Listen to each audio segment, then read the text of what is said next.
কবর দেখে ভাইবেন, এটা আল্লাহর আয়াত, আল্লাহর নিদর্শন। মৃত্যু, অ্যাক্সিডেন্ট, বিপদ, দুর্ঘটনা, অসুস্থতা, রোগ, এগুলো সবগুলো কি আল্লাহর পক্ষ থেকে কুদরতের নিদর্শন।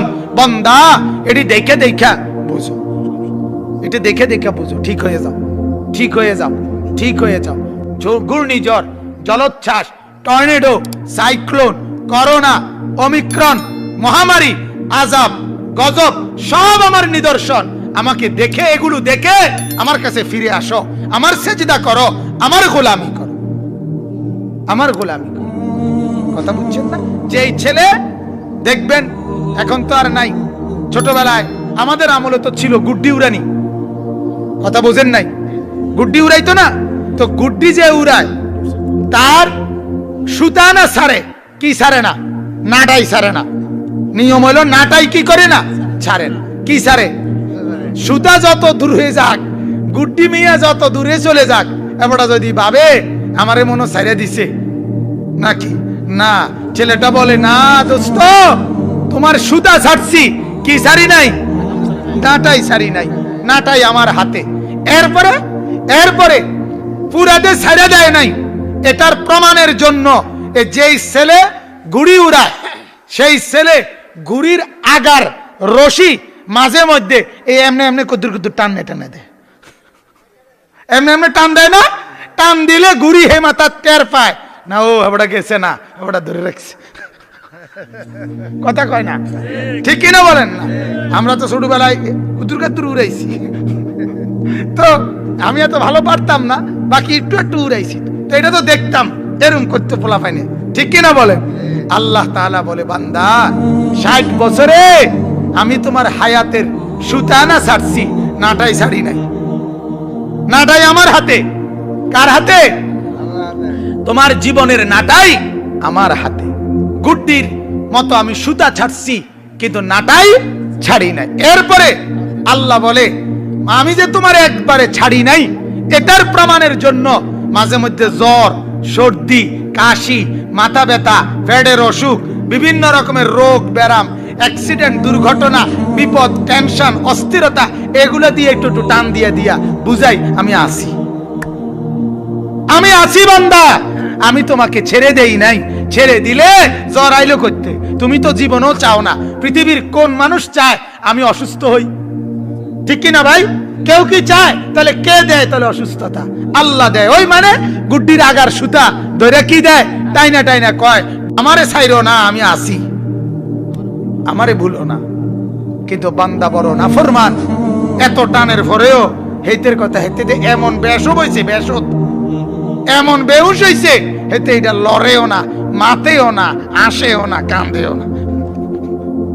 হেতের কথা হইলো আমার বিড়ি বিড়িয়ে, আমার গফ গফে, আমার নর্তকী দেখা দেখাই, আমার নাটক নাটকে, আমার সিনেমা সিনেমায়, সাদওয়ানে এই যে টেলিভিশন চলতে আছে, রাত নাই দিন নাই, নাফরমানের কত চিন্তাও নাই। যার কিতারে বাবুরে, এটার কি কোনো কত জিরান্তিও নাই, বিশ্রামও নাই? বলেন নাউজুবিল্লাহ। যাই হোক, এবার আমি আমার কথার শেষ এদিকে নিয়ে আসি। এটা বললে আমার কথাটা আমি বুঝাইতে চাইছিলাম, মূলত আসলে এই কথাটা বুঝাইতে চাই, আল্লাহ এবং তার রসুলের অনুমোদন নাই যেই মহব্বতের মধ্যে, সেই মহব্বত না, সেটা হলো আল্লাহ তাআলার নাফরমানি, ওটা কবিরা গুনাহ। ঠিক কিনা বলে? আচ্ছা, দ্বিতীয় কথা হলো যেটা এই আয়াতের সাথে সম্পৃক্ত ছিল, আল্লাহ এবং তার রসুলের সাথে পক্ষ থেকে অনুমোদিত মহব্বত আছে। আল্লাহ কোরআনে বলছে 8টা। আল্লাহ এবং তার রসুল ছাড়াও 8টা জিনিস আছে যেখানে আল্লাহ এবং তার রসুল কর্তৃক ভালোবাসা, মহব্বত অনুমোদিত। কি অনুমোদন আছে? 1 নাম্বার, আবা উকুম, বাবা দাদা, মা বাপ এরা।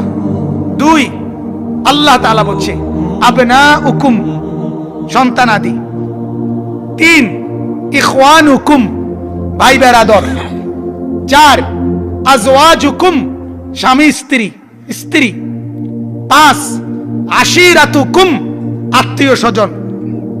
6, আমওয়ালুন ইকতারাফতুমুহা, তোমার জমাকৃত টাকা পয়সা। 7 তিজারাতুন তাখশাউনা কাসাদাহা, কোরআনের আয়াত কিন্তু এটা, আমি শুধু ভাঙ্গা ভাঙ্গা কইতেছি। তোমার উপার্জনের ব্যবসা বা উপার্জনের মাধ্যম যেটা দিয়ে তুমি রোজগার করো, ওটার প্রতি তোমার ভালোবাসা।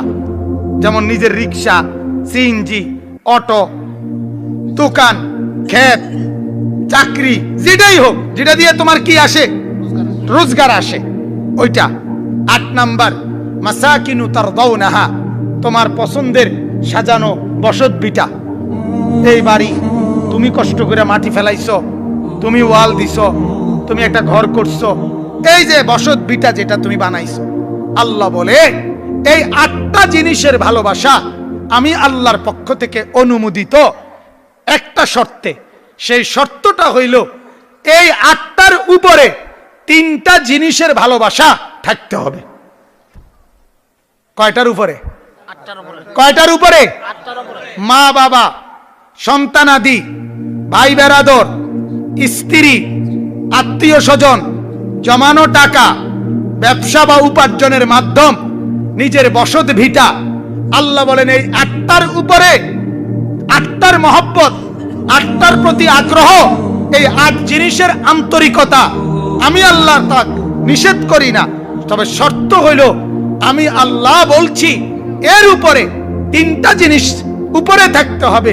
1 নাম্বার আল্লাহর ভালোবাসা, 2 নাম্বার আমার বন্ধু রাসূলুল্লাহ সাল্লাল্লাহু আলাইহি সাল্লামের ভালোবাসা, 3 নাম্বার আমার রাস্তায় জান চাইলে দিতে রাজি, মাল চাইলে দিতে রাজি, এই ভালোবাসা। আহাব্বা ইলাইকুম মিনাল্লাহি ওয়া রাসূলিহি ওয়া জিহাদিন ফি সাবিলিহি। আল্লাহ বলে যদি এই 3টি ভালোবাসা এগুলোর উপরে থাকে, মা বাপকে ভালোবাসো কিন্তু উপরে থাকবে এই 3টা, সন্তানকে ভালোবাসো উপরে থাকবে এই 3টা, ছেলে মেয়েকে ভালোবাসো, স্ত্রীকে ভালোবাসো, ভাই বোনকে ভালোবাসো, আত্মীয়কে ভালোবাসো, টাকাকে ভালোবাসো, সব ভালোবাসো, কোনো মানা নাই, কিন্তু উপরে থাকবে আল্লাহর ভালোবাসা, রাসূলের ভালোবাসা, আমার রাস্তায় জান মাল উৎসর্গ করা, জিহাদ করা, কুরবানি করা, এই ভালোবাসা। আল্লাহ বলেন যদি এটা না হয়, 8টা যদি উপরে উঠে যায়, 3টা যদি নিচে নাইমা যায়, আমি যেমনে কইছি এমনি না থাকে, ফাতারাব্বাসু, তাহলে অপেক্ষা করো, হাত্তা ইয়াতি আল্লাহু বিআমরি, আমার আযাব আসা পর্যন্ত আমি তোমারে দেখে ছাড়ুম। আল্লাহর ওয়াদা এটা, আল্লাহর চ্যালেঞ্জ এটা, কোরআনের আয়াত সূরা তাওবার মধ্যে আছে। আল্লাহ বলে তাইলে কিন্তু বুঝা রাখো, তুমি কিন্তু পেছরামিডা আমার লগে করছো, তো মনে রাখো আমি কেডা চিন্তা রাখো। অপেক্ষা করো, অপেক্ষা করো, আমি বুঝলো স্যার।